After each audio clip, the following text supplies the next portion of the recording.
of Lifeline Spirit Hunt is Lindsay Stanton. Give her a big hand. She's going to talk about crystals and stones, and she's actually going to take my co-founder with me, Caitlin Pellerin, to help her with this endeavor. And then we'll close everything down. All right, so, okay guys, my name is Lindsay Stanton. I'm with, this is Caitlin Pellerin, my friend. I'm with Lifeline Spirit Hunters. We were recently formed in February, so it's still a brand new team. I have been working with stones and crystals since I was a kid. Everybody works with them, you just don't realize it. How many of us have been out in the yard as a child or been with your kids picking up rocks? Everybody has, right? Little did you know that hidden inside of some of these rocks, you may be finding some crystals. It could be, they're everywhere. That's how they're formed, okay? The only difference is the ones that you're seeing here, like this would be a rough model of them. This is kind of like if you were to break open a rock, this is what you might find. It's not going to happen in every single rock because different ones do different things. Now, if you look what these are, this is basically the same idea. The only difference is that this is actually what's called a tumbled stone. Tumbled, they mean it's a special machine that they put these in to take this with all the jagged edges and make it soft and pretty, so you can put it in your pocket, you can carry it with you, and you don't get sliced, in essence, okay? But stones and crystals have been around, and they'll be around forever. Honestly, they've been around since before the dinosaurs. It just takes time to evolve.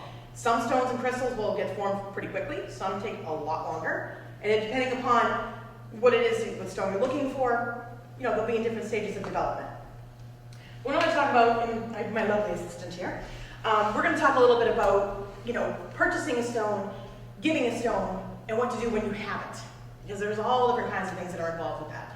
But I do want to reiterate one last thing before I get started. What Tom said originally about this being a very dangerous hobby is extremely true.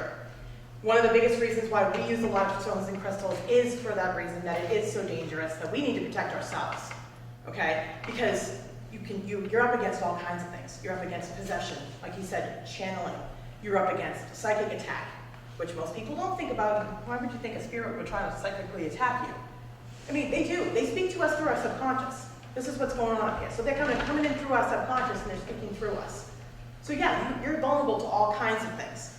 So we find all different methods between herbs, between stones, crystals, all kinds of ways to protect ourselves from getting in a bad spot, okay, or bringing home one of these spirits that we're visiting, okay?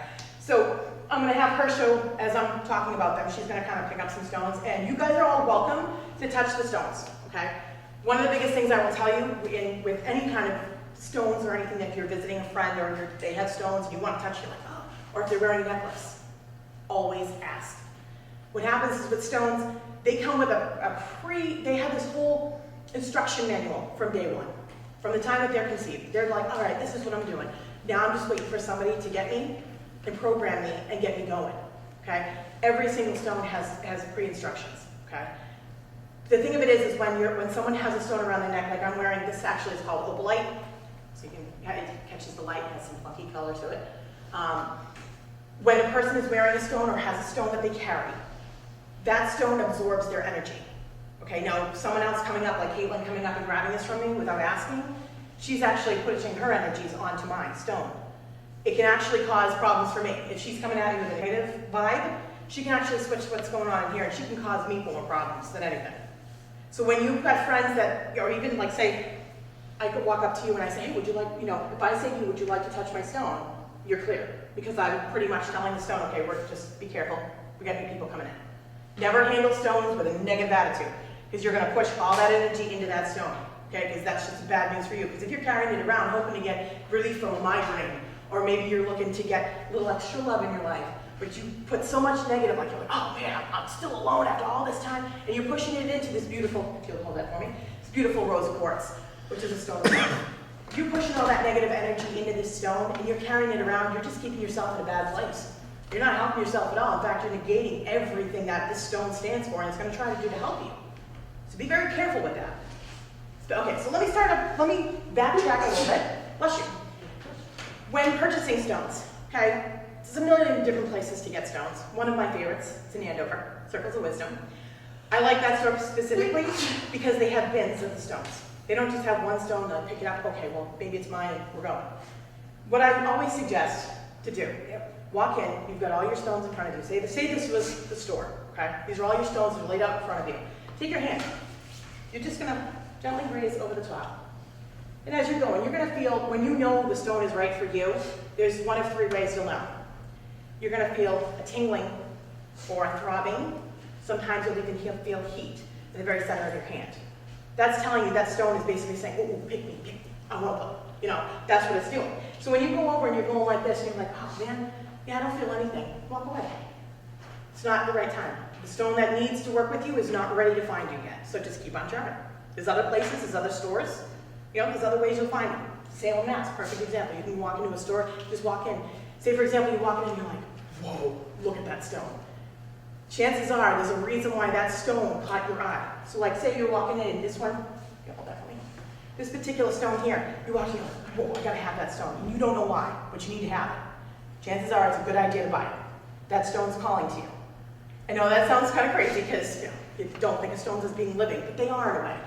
Think about it. They come from the earth. Everything that comes from the earth is living at one point, right? Same idea with them.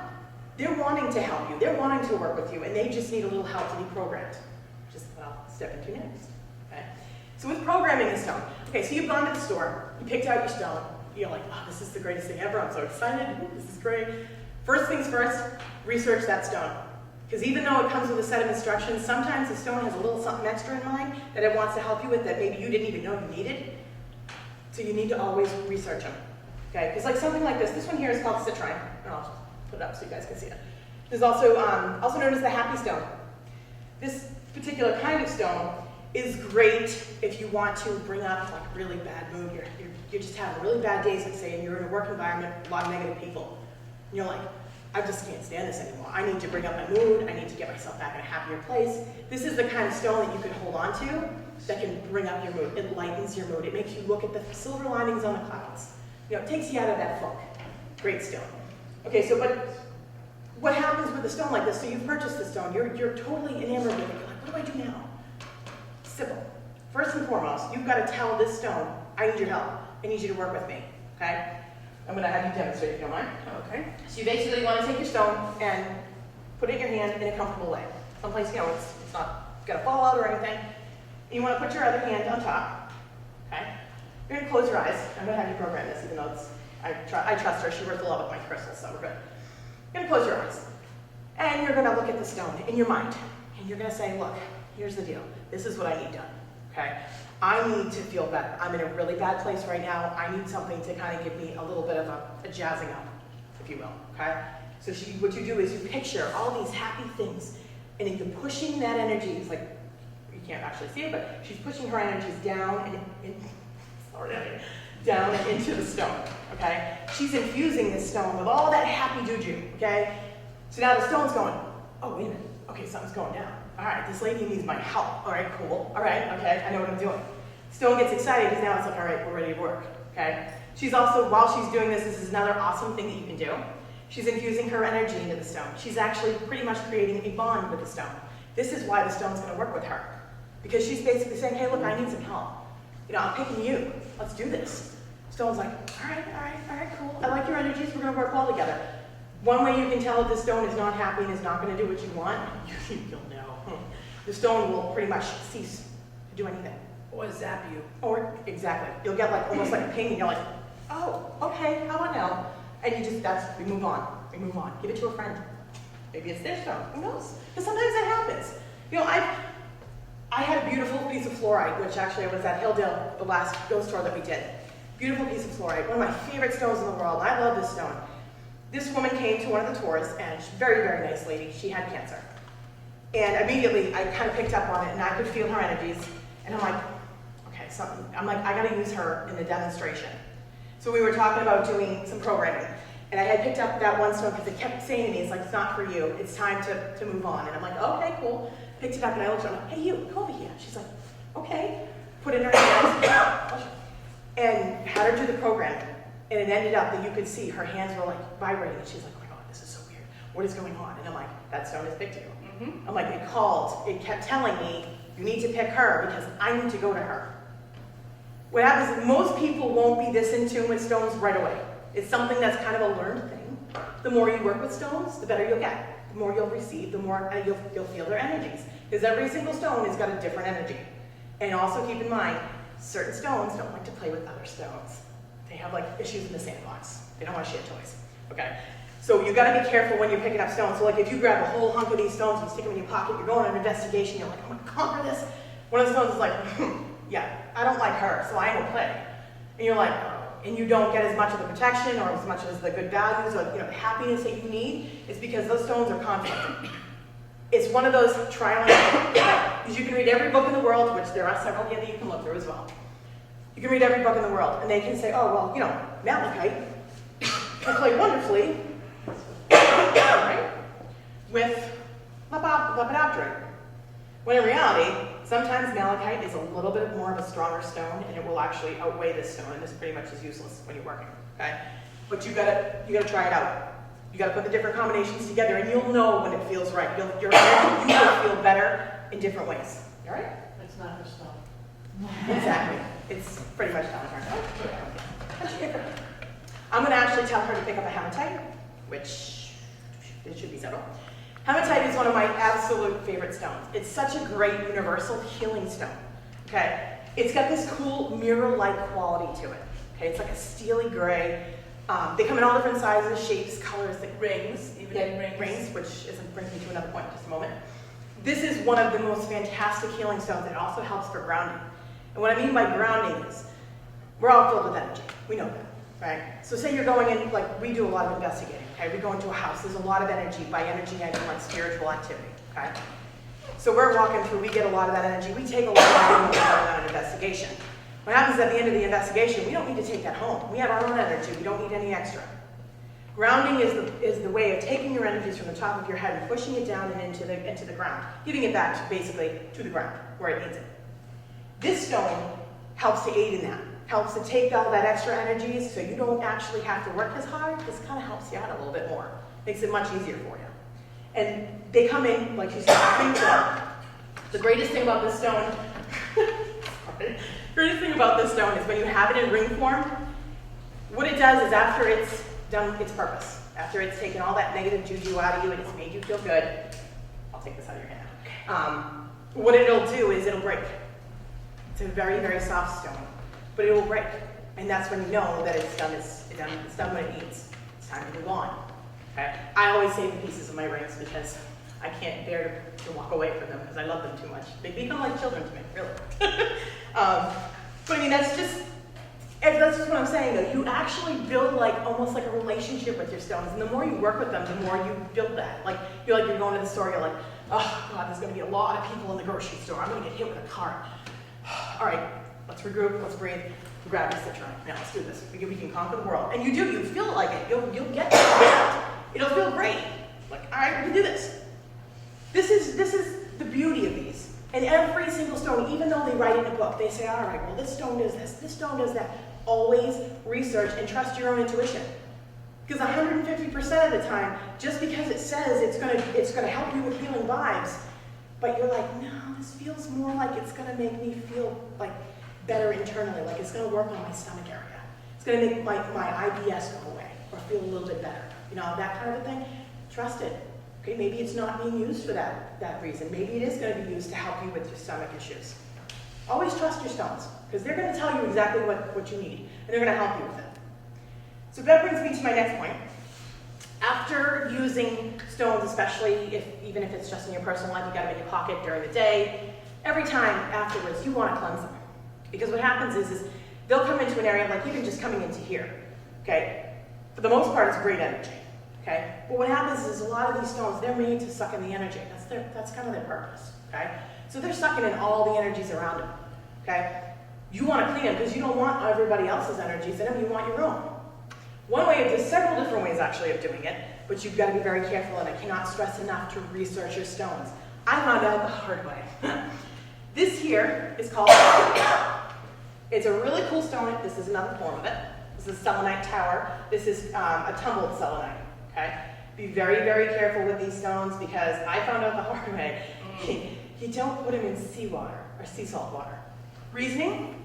Because the stone is so fragile and soft, What happens is that sea salt actually tears away at it and actually disintegrates the stone. You guys have a second and you want to come up and feel it? It's actually really gritty. It was once extremely smooth. Isn't it similar to the pearl, how it keeps shaving itself off? Same idea. What happens because the sea in the salt water actually kind of shaves it down. Same idea. There's so many different ways to cleanse your stones. You don't actually have to use water. They say the more natural, the better. And never, ever, ever, ever store your stones in anything that is not man-made. Plastic is a no-no. Plastic leaches the energies out of your stones. Wood is great. Glass, yeah, especially if you're cleansing stones, and glass is perfect. Anything that's not man-made, anything that's natural would be the best way to go.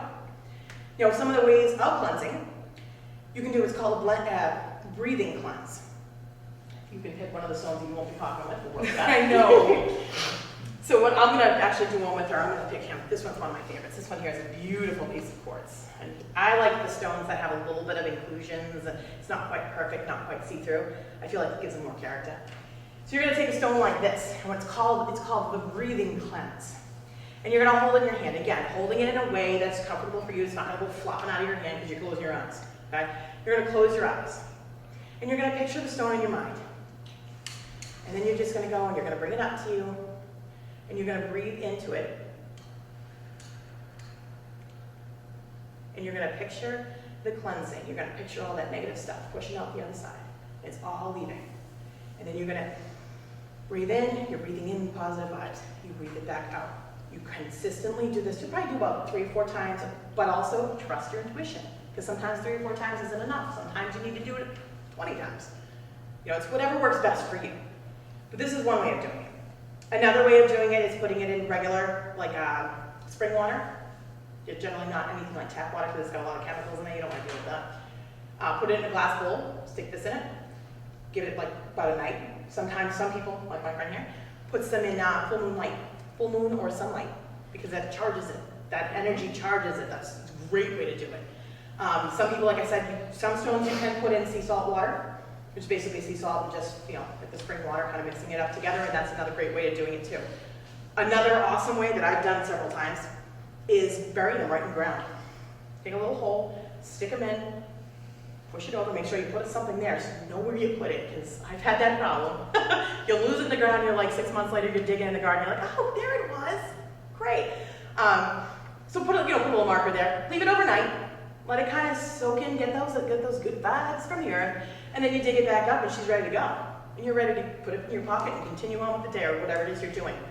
Now in the field that we're in, these are some great stones. The happy stones and all of that are great stones. But let's be honest. We're in a very dangerous field. We're doing a lot of things that we need a lot of protection. Some of the great protection stones, like the one he's actually wearing, is called Tiger's Eye. Tiger's Eye comes in a variety of different types. You got a couple there. Here's another one on here. Where is it? Different types, different colors. You'll find that with all stones though. Even though it says, okay, it's a black stone, sometimes you'll see spots of gray, you may see a little bit of white. The tone may be like, it might be like a kind of like a faded black, not so much a black. So every stone's gonna have a little bit something different to it. Not every stone is gonna be the same. That's why books like this, see, where they have, if I can find a picture, where they have pictures in it to give you a general idea of what the stone should look like, these are the better books to start with. Okay, because this way you can, okay, so it's kind of looking like that. Well, my stone's kind of similar. It's not exact, but maybe this is where I need to go with it. You can also ask for stones too. Hold it in your hand, literally. Hold it in your hand and just be like, all right, go into almost like a meditative state. Say, stone, I don't know what you are. I like you, and I want to work with you, but I need to know what you are so I can kind of know which direction to go in. And just ask it. Wait for an answer. Sometimes, I mean, you won't hear it like somebody's walking up to you, hey, guess what? I'm a snowflake jasper. How are you doing? You know what I'm saying? It may just be like, okay, look.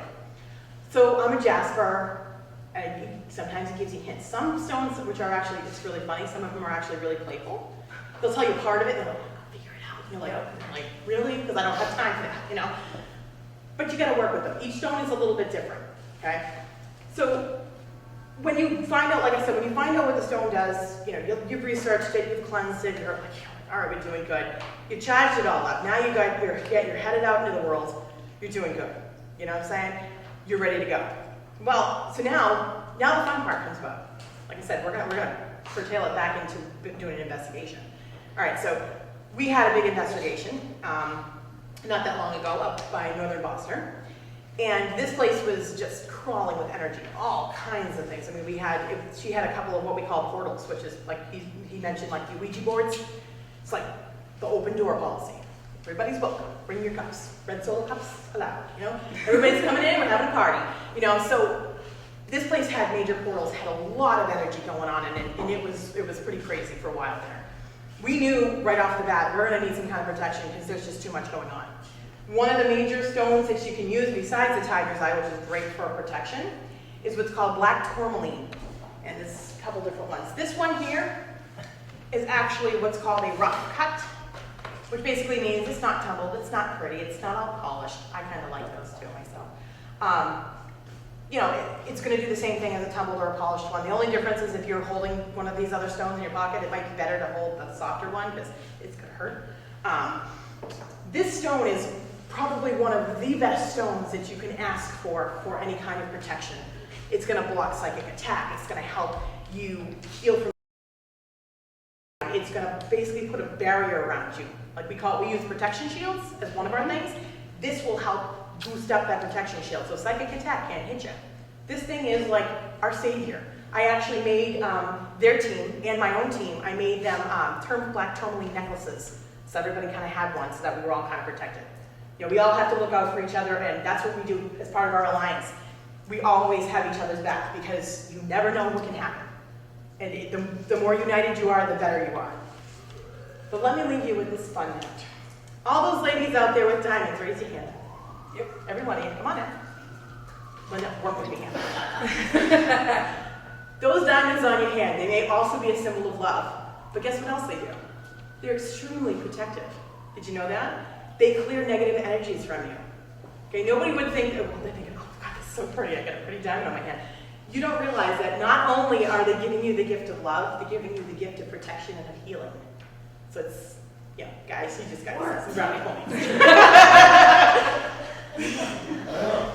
This is what I'm saying. That's right. Exactly, not only a diamond is just a girl's best friend who looks great on your finger, and the bling is just wonderful, but it actually helps you internally. So you guys have just got yourselves major brownie points for the rest of the season. You're welcome. You're welcome. Okay. Are there any questions? I know I've talked a lot. I haven't really hit on everything. There's like 1,000,001 different stones you could get into. Sure. Economically, not everyone can get a big chunk of the paths. Is there a bigger benefit if you have a bigger stone versus because your happy stone is quite large? I love the colors in it. I'm a November baby, and this is very much my November color. So I kind of got drawn to it. But now honestly, you could have a chip, a little tiny chip of a piece, or you could have something huge. Either way, it's going to give you the same benefit. As long as, like I said, as long as you program it, you cleanse it, you get it all set to go, it's going to give you the same benefit. You could have one the size of this room.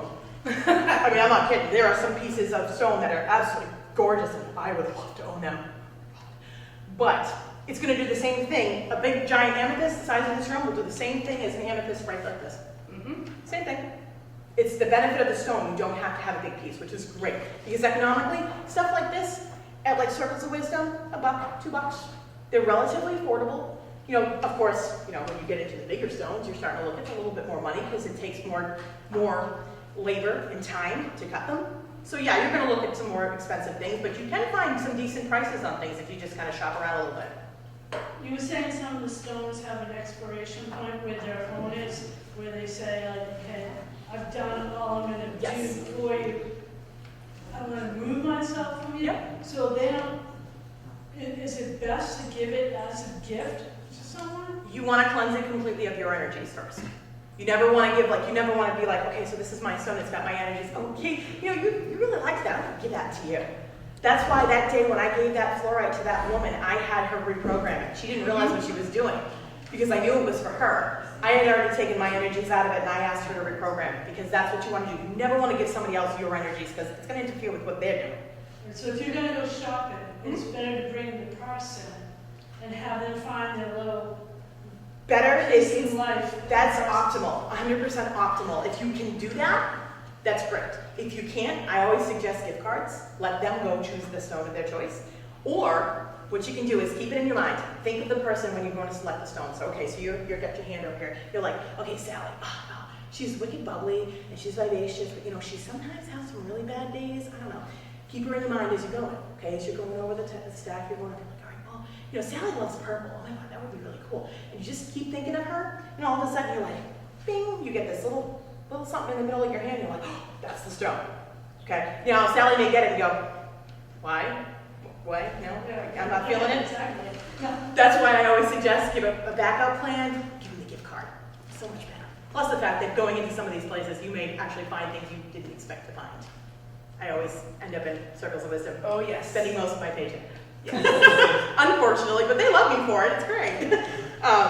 Yeah, I mean, honestly, it's optimal if you can bring them with you. If you can't, then you just try your best. But keep them in your mind. Kind of keep the focus on them, like things that they like, things that they do, maybe things that they say. As you're picking it out, it'll tell you if it's meant for them. There's no perfect place on the body to put it. Ears, throat, pocket. Depending upon the stone, because different stones will work for different chakras, which I don't know if you guys know, it's the seven energy centers of the body. Okay? If you've got a stone, you see, we're going to go back to purple because purple seems to work for me. Purple is associated with your crown chakra, which usually means your connection to the divine, whether it be God, gods, etc., whoever you believe in. This is your basic connection to them, okay? Picking a purple stone, if you have the ability to, wearing it on the ears, if you're trying to work on this chakra to balance this chakra, would be a better place for it. If you have any kind of, how sometimes they have those veil jewelry that kind of sits like almost like a ring on your forehead, something like that where it's sitting here would be a good place for it.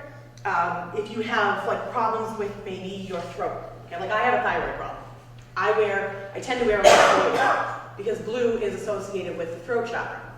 So the blue is going to help me to balance this section of my chakras and kind of get it more working better. It's actually going to help me my thyroid kickstart back what it's supposed to be doing. Any other questions? Does cutting a stone diminish its usefulness? Not necessarily. I have had some stones that have broken over time. I mean, it was nothing I did intentionally, but it just broke. I still find that it still works pretty well. If you like intentionally cutting it just to give it to somebody else, I mean, I don't recommend doing that because I kind of feel like, you're breaking your stone. I mean, you picked that stone out, it picked you. It's kind of like slapping in the face, like, hey, you're cool, but you get a little too much on this side, I don't like that. It's kind of disrespectful, in my opinion, to the actual stone. I'm thinking like a geo, like crack open a geo to see what's inside. Does that diminish its power? No, I don't think it would anyway, because like I said before, even just a little tiny chip can still do a lot. Anybody else have any questions? Sir? What would it take to convince me that what you said has got scientific background? Well, there's been numerous papers written on it. Actually out there a bunch. I was not sure myself, but it's true. Basically, what I would suggest to you, if you want to see if it's really true, pick up a stone and try it. I have a lot of people that have been skeptic, including myself when this all first started. When I was younger, I'm not gonna say too young, but people came up to me and was like, "Oh, this stone's gonna help you." I'm like, "The stone is pretty, but what's it gonna do for me?" I put it in my hand and did everything they told me to do. And I kind of went in with it very skeptic. I'm like, "This thing is not gonna help me. This is just not happening. I don't know what they're doing." No. Okay. Held the stone for a couple days, did everything they told me to do, and I kind of started feeling better. And I'm like, I don't think it's the stone. So I put the stone away for a couple days and was back to where I was. I was kind of in like a lower point. So I'm like, all right, let me try this again. Pulled the stone, felt a little bit better. Okay, there's no definitive proof. Like I can't say to you, okay, your chemical composition will be changed by touching this stone. You know what I'm saying? There's no actual definitive scientific proof. I think you have to have a little bit of belief and an open mind is really what it comes down to. And how is this different than wearing like copper bracelets or magnetic bracelets? Same thing. Same thing. Copper is a really good conductor of healing energies. How you doing? when I see her do this, that means that she's got too much energy. Yeah, So that's a common way of releasing like- energy. Yeah, throwing it away. Because I have, my stones are all kinds of happy stones. Sometimes they carry a lot of energy with them, so sometimes it can be a little bit too much for him.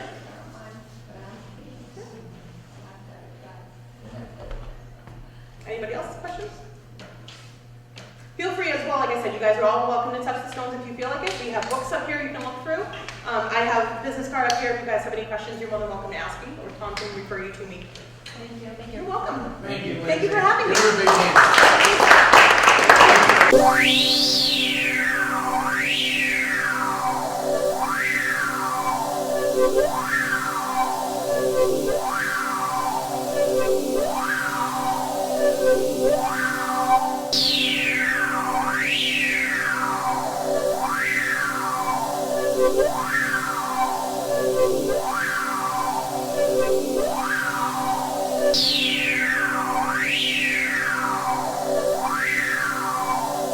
Wow.